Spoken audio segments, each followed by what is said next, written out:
So here I'm going to show you how to start this project of solubility parameter analysis.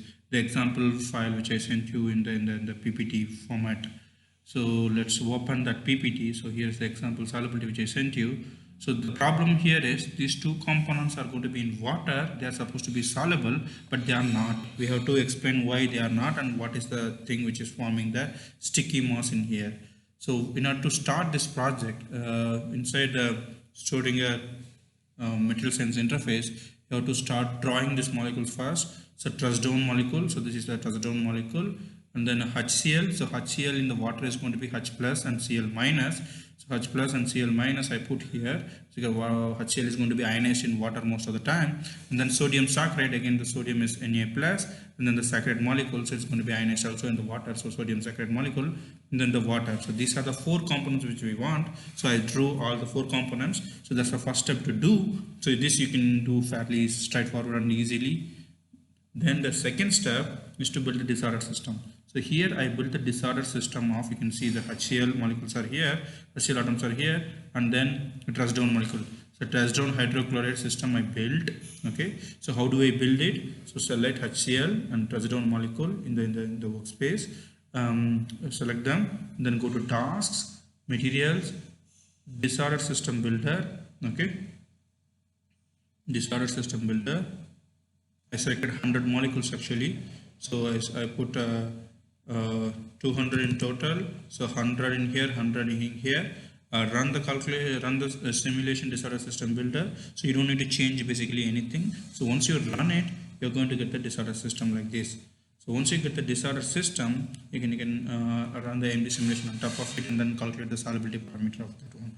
And then the second system here is of the same of the sodium saccharide. So I selected the sodium saccharide, went to the disordered system builder, and then here I put 400 molecules. So why 400 molecules here? Why 100 molecules there? Because the total number of atoms somewhere around 6,000 or anything above 6,000 would be the ideal system for running MD simulations in GPU. Because anything less than that would sometimes fail. So we need enough number of atoms to occupy all the cores in the GPUs. So that's why we need at least 6,000 atoms. So that's why I put 400 atoms here. So we have the disordered system of the sodium saccharide also. So then the next step is to run the simulation. Okay, so once you run the simulation, so don't worry about that one. So once you run the simulations, you are going to get a equilibrated simulation box like this. So so how do we run this simulation? So let's go materials, multi-stage workflow. Okay, in the multi-stage workflow we have the disorder system here. So this is a system which we built. The multi-stage workflow, load the system, do a material relaxation. So this will try to bring the system close to the experimental density. Run a molecular dynamic simulation for 10 nanoseconds.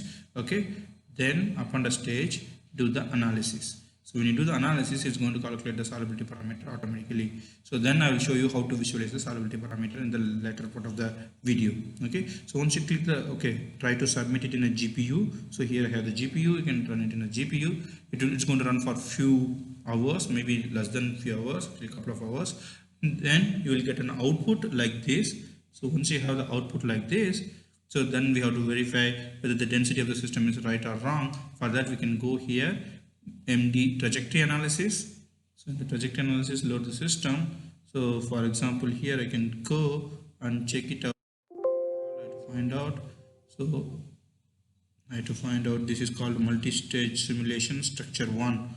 So then I can load the system, multi-stage simulation structure 1, then out.cms, run it, then it will run the calculation, or I can already run. So that should be there somewhere here, the EA file. So this is the analysis file. So here when you open the analysis file, the EA file, you have H plus, which we put in the system, Cl minus, and then the trazodone molecule. Okay, so this is the system. So when you calculate the bulk properties, you can see so the density. So this is the density of the system. So you can set the range by ourselves. So here's the range, and this is the range which we are going to use. And then here you can go and get the solubility parameter. So your solubility parameter for the molecule is 51. So you can get the water solubility parameter from Wikipedia page, or there are many other sources. to find out that one. So here we have the solubility parameter for this molecule.